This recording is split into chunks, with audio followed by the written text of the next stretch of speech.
ममता झा समस्त मिथिलावासी गोर लागे छी। फूल छीटे काले गीत गावे जा रहल छी। फूल बड़ियात छै बड़ दूर, गुलाब के फूल गमक से याद पड़ल।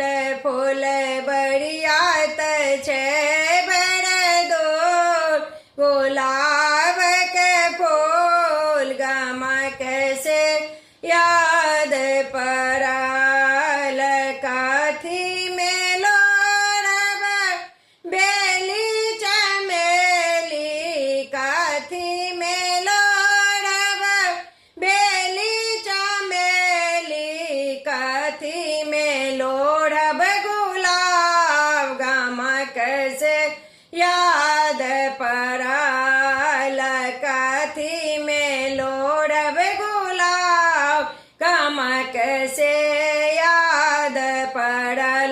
फूल बड़ियात छै बड़ दूर, गुलाब के फूल गमक से याद पड़ल। पन पथिया में लोरब बेली चमेली, पन पथिया में लोरब बेली चमेली, खोइछा में लोरब गुलाब गमक से याद पड़ल। खोइछा में लोरब गुलाब गमक से याद पड़ल। फूल बड़ियात छै बड़ दूर, गुलाब के फूल गमक से याद पड़ल। किनका चढ़ाएब बेली चमेली, किनका चढ़ाएब बेली चमेली, किनका चढ़ाएब गुलाब गमक से याद पड़ल।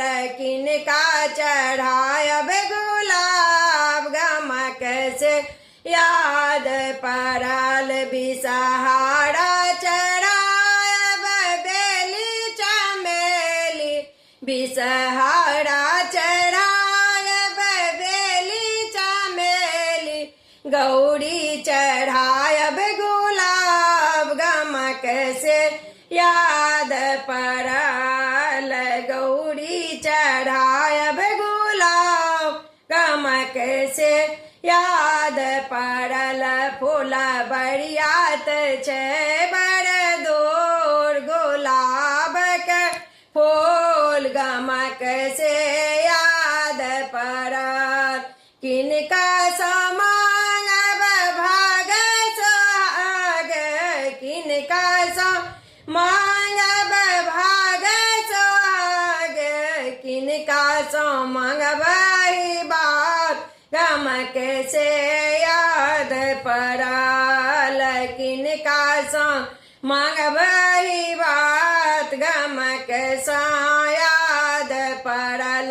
फूल बड़ियात छै बड़ दूर, गुलाब के फूल गमक से याद पड़ल। बिसहरी से मांगब भाग सोहाग, बिसहरी से मांगब भाग सोहाग, गौरी से मांगब बात गमक से याद पड़ल। गौरी से मांगब बात गमक से याद पड़ल।